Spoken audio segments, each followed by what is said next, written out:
गणेश जी, आपने अपने वचन को निभाया, मेरी रक्षा की, किंतु जिन्होंने मेरा ध्यान देने का वचन दिया था, उन्होंने अपने वचन को भूलकर मुझे संकट में क्यों डाला प्रभु? मैं तुम्हारा पिता तुम्हें वचन देता हूँ कि तुम्हें कभी कोई हानि और कभी कोई कष्ट नहीं आने दूंगा।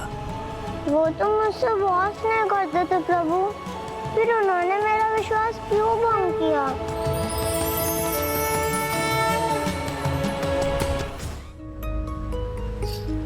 क्या मैं एक अच्छी पुत्री नहीं थी गणेश जी?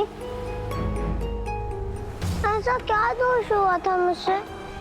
दोष तुम्हारा नहीं, तुम्हारे पिता का है। महत्वाकांक्षी होना कोई बुरी बात नहीं है, किंतु अति महत्वाकांक्षी होकर अधर्म का मार्ग चुनना व्यक्ति को पाप का भागी बना देता है। भंडासुर ने भी ऐसा ही किया, केवल इसलिए कि वो महास्त्र प्राप्त कर माता ललिता को परास्त कर सके। भूल जो भी हुई हो, मुझे ये आसुरी महाअस्त्र किसी उद्देश्य के लिए प्राप्त हुआ है, और वो है मेरी विजय।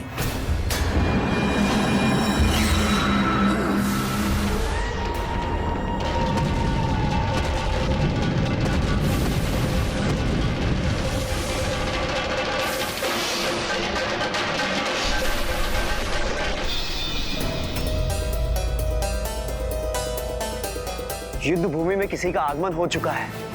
गणेश को उसे पहचान कर उसके अंत का उपाय सुझाना होगा। किंतु गणेश है कहाँ?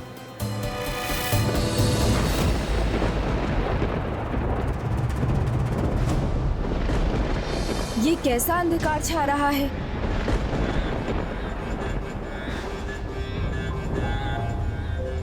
तुम्हारे पिता ने किसी और योद्धा को भेज दिया है, इसलिए मुझे शीघ्र वहां जाकर माता को उसका सामना करने का उपाय सुझाना होगा, जिससे वो उसके विरुद्ध शस्त्र उठाकर उसका वध कर सकें। किंतु प्रभु, जाना तो मुझे भी होगा। तुम्हें कहाँ जाना है?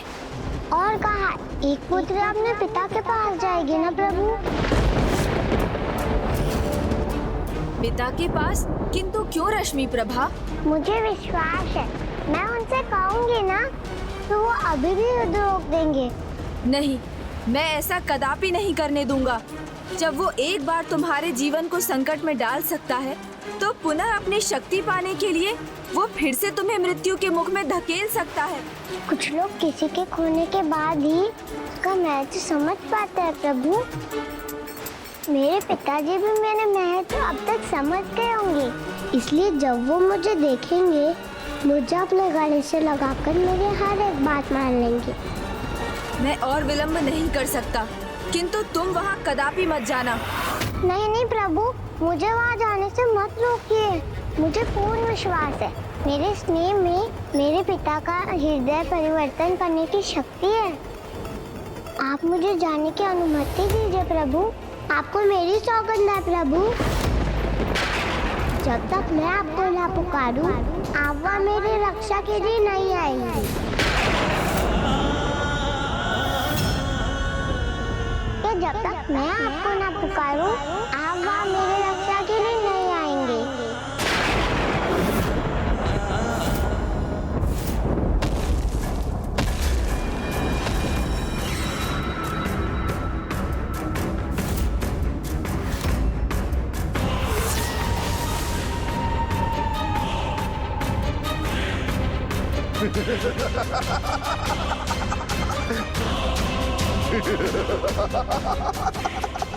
मुझे वचन दीजिए ना प्रभु, जब तक मैं आपको ना पुकारूं, आप वहाँ नहीं आएंगे। मैं वचन देता हूँ। मुझे ज्ञात है, एक पुत्री का अपने पिता के प्रति स्नेह कभी समाप्त नहीं होता, और यदि तुम्हें तनिक भी विश्वास है कि तुम भंडासुर का हृदय परिवर्तन कर सकती हो, तो मैं तुम्हें नहीं रोकूंगा।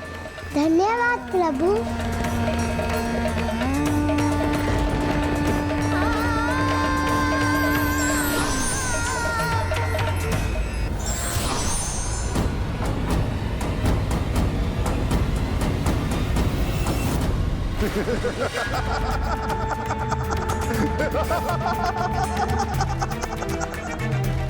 कौन है ये महायोद्धा?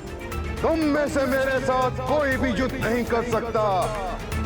मेरे पास सहस्त्रास्त्र है और तुम सब निशस्त्र खड़ी हो, इसलिए मैं एक पल के सहस्त्र भाग में ही तुम सबको समाप्त कर दूंगा।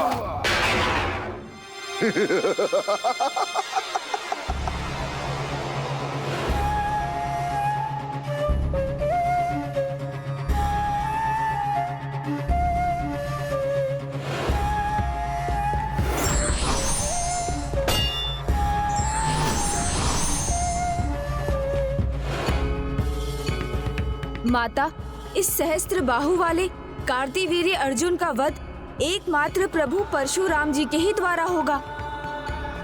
इसलिए अधिक समय व्यर्थ किए बिना हमें उनका ही आवाहन करना चाहिए। गणेश, परशुराम जी चिरंजीवी हैं। अनंत काल के लिए अपने ध्यान में मग्न हैं। उनका आवाहन कर उन्हें बाहर लाना असंभव, इसलिए हमें वहां जाकर उन्हें उनके ध्यान से बाहर लाना होगा। किंतु उन्हें उनके ध्यान से जागृत करने का अर्थ उनके क्रोध को भी जागृत करना, और इतना साहस कौन करेगा?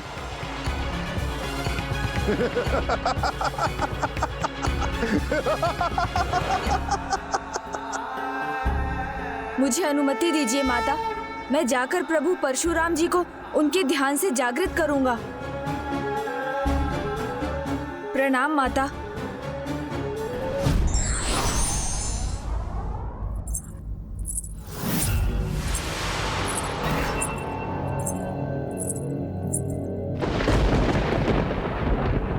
रश्मि प्रभा? नहीं नहीं, ये मेरा भ्रम है।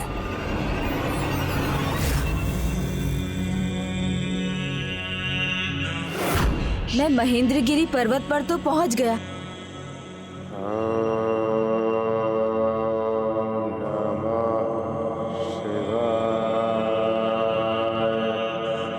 यहाँ महेंद्रगिरी पर्वत के शिखर पर प्रभु महादेव के नाम के जाप का अर्थ है ये अवश्य प्रभु परशुराम जी का स्वर है।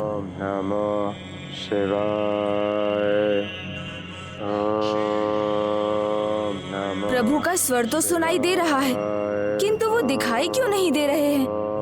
मुझे शीघ्र उन्हें अपने साथ लेकर जाना होगा। मैं भी कैसे भूल रहा हूँ, श्रद्धा पूर्ण भक्ति के बिना प्रभु के दर्शन भला कैसे संभव है?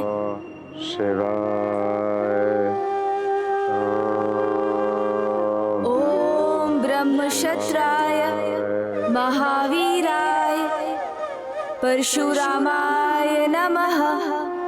ओम ब्रह्मक्षत्राय महावीराय परशुरामाय